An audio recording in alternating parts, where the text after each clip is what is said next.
सभी भक्तों को मेरा नमस्कार। कैसे हैं आप सब। आज हम जानेंगे नागेश्वर ज्योतिर्लिंग के बारे में और इससे जुड़ी पूरी जानकारी देंगे ताकि आपको इस यात्रा में कोई असुविधा ना हो। और फिर भी अगर आपका कोई सवाल हो तो आप हमें कमेंट में पूछ सकते हैं। अब सबसे पहले जानते हैं यहाँ पहुँचने के लिए कौन कौन से साधन उपलब्ध है। अगर आप एरोप्लेन से आ रहे हैं तो यहाँ का नज़दीकी एयरपोर्ट पोरबंदर और जामनगर है। पोरबंदर से द्वारका की दूरी 107 किलोमीटर है और जामनगर से द्वारका की दूरी 126 किलोमीटर है। यहाँ से आप टैक्सी द्वारा या बस द्वारा यात्रा कर सकते हैं। द्वारका से नागेश्वर मंदिर 16 किलोमीटर की दूरी पर है और अगर आप ट्रेन द्वारा यात्रा कर रहे हैं तो यहाँ का नज़दीकी रेलवे स्टेशन द्वारका है।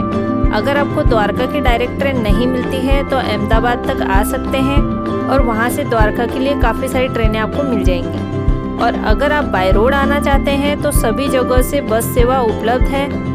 आप बस द्वारा या पर्सनल व्हीकल द्वारा भी नागेश्वर मंदिर पहुंच सकते हैं। नागेश्वर मंदिर पहुंचने के बाद बात करते हैं वहां रुकने की। तो नागेश्वर मंदिर के आसपास बहुत सारे होटल धर्मशालाएं हैं। वहां एसी व नॉन एसी दोनों ही रूम अवेलेबल है।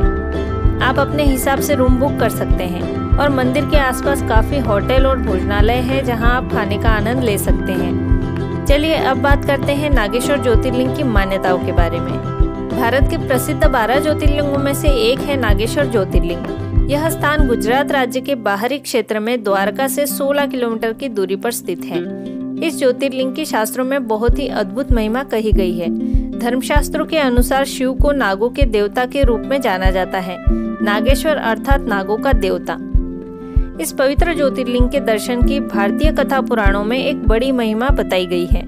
माना जाता है कि जो भक्त इस मंदिर में बैठकर श्रद्धा पूर्वक महात्म्य की कथा सुनता है उसके दुख दर्द दूर हो जाते हैं व सारे पाप धुल जाते हैं। इस ज्योतिर्लिंग के संबंध में एक कथा प्रसिद्ध है। सुप्रिया नाम का एक व्यापारी भगवान शिव का अनन्य भक्त था। माना जाता है कि वह बहुत ही धर्मात्मा और सदाचारी था। उसकी इस भक्ति और सदाचारिता से एक बार दारुक नाम का राक्षस नाराज हो गया। राक्षस प्रवृत्ति का होने के कारण उसे भगवान शिव जरा भी अच्छे नहीं लगते थे। इसलिए वह ऐसे अवसरों की तलाश करता था जिससे वह सुप्रिया को नुकसान पहुंचा सके। एक दिन सुप्रिया नौका पर सवार होकर जलमार्ग से कहीं जा रहा था। उस समय दारुक ने उस पर आक्रमण कर दिया। राक्षस दारुक ने नाव पर सवार सभी लोगों सहित सुप्रिया का अपहरण कर लिया और अपनी पुरी में ले जाकर उसे बंदी बना लिया। सुप्रिया हमेशा शिव भक्ति में ही लीन रहता था। ऐसे कारागृह में बंद होने के बावजूद भी शिव की आराधना बंद नहीं हुई और उसने अपने साथियों को भी और ज्यादा आराधना करने के लिए जागरूक किया। सभी शिव भक्त बन गए। कारागार में शिव भक्ति की गूंज सुनाई देने लगी। जब इसकी सूचना राक्षस दारुक को मिली तो वह क्रोध में जल उठा। वह सुप्रिया के पास कारागार में पहुंचा। उस समय सभी पूजा और ध्यान में मग्न थे। राक्षस ने जोर जोर से चिल्लाना शुरू किया, पूजा बंद करो, पूजा बंद करो। लेकिन सुप्रिया पर इसका कोई असर नहीं पड़ा। तंग आकर राक्षस ने अपने अनुचरों से कहा कि इस व्यापारी को मार डालो। यह आदेश भी व्यापारी को विचलित नहीं कर सका। इस पर व्यापारी अपनी और अपने साथियों की मुक्ति के लिए भगवान शिव से प्रार्थना करने लगा।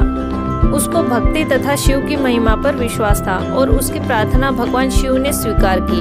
तत्पश्चात शिवजी ने उसी क्षण एक ऊंचे स्थान पर चमकते हुए सिंहासन पर स्थित होकर ज्योतिर्लिंग के रूप में प्रकट हो गए। शिव ने अपने परम भक्त को दर्शन देकर अपना अस्त्र भी प्रदान किया, जिससे सुप्रिया ने दारुक राक्षस तथा उसके सहायक का वध करके शिवजी के धाम में चला गया। भगवान शिव ने कहा कि मैं सभी मनुष्यों की रक्षा करने के लिए इस वन में ज्योतिर्लिंग के रूप में निवास करूंगा। उसी दिन से यह जगह नागेश्वर ज्योतिर्लिंग के नाम से प्रसिद्ध हुई। नागेश्वर मंदिर के इतिहास के बारे में कहा जाता है कि इस मंदिर को द्वापर युग में पांडव बंधुओं द्वारा बनाया गया था।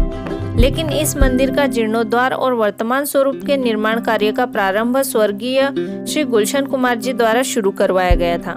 गुलशन कुमार जी के असामयिक निधन के बाद इस मंदिर के निर्माण कार्य की देखभाल उनके बेटे भूषण कुमार द्वारा किया जाता है। इस भव्य मंदिर का निर्माण हेमाड़पंथी शैली के अनुसार किया गया है। यह मंदिर 60,000 वर्ग फुट क्षेत्र में फैला हुआ है। इस मंदिर के चारों ओर बहुत मजबूत और ऊंची दीवारों का निर्माण किया गया है। मंदिर के मंडप के चारों ओर 8 खंभों का निर्माण किया गया है। मंदिर परिसर के पास ही भगवान शिव जी की 80 फुट ऊंची मूर्ति स्थापित की गई है। यह मंदिर सुबह 5 बजे से मध्य रात्रि तक दर्शन के लिए खुला रहता है। चलिए यहाँ पर होने वाली कुछ मुख्य पूजाओं के बारे में जानते हैं। रुद्राभिषेक। यह अभिषेक कई मंत्रों और श्लोकों के पाठ के बीच पंचामृत के साथ किया जाता है। इस पूजा में शिवलिंग को पानी से स्वच्छ किया जाता है और लगातार एक बर्तन के माध्यम से शिवलिंग पर दूध की धार डाली जाती है, जिसे दूधाभिषेक भी कहते हैं। लघु रुद्र पूजा। यह अभिषेक स्वास्थ्य और धन से संबंधित मुद्दों को हल करने के लिए किया जाता है। इस पूजा को करने से कुंडली में ग्रहों के बुरे प्रभाव दूर हो जाते हैं। मंदिर के आसपास अनेक दर्शनीय स्थान हैं, जिसमें से कुछ प्रमुख स्थान के बारे में हम जानेंगे। द्वारकाधीश मंदिर, इसे जगत मंदिर के नाम से जाना जाता है। यह भगवान श्री कृष्ण को समर्पित मंदिर है। यह मुख्य मंदिर 5 मंजिला है। इसे भगवान कृष्ण द्वारा समुद्र से प्राप्त भूमि पर बनाया था। बेट द्वारका। द्वारका मुख्य शहर से लगभग 30 किलोमीटर दूर एक छोटा द्वीप है, जिसे बेट द्वारका के नाम से जाना जाता है, जो ओखा के विकास से पहले इस क्षेत्र का मुख्य बंदरगाह था। यह कच्छ की खाड़ी के मुहाने पर स्थित है।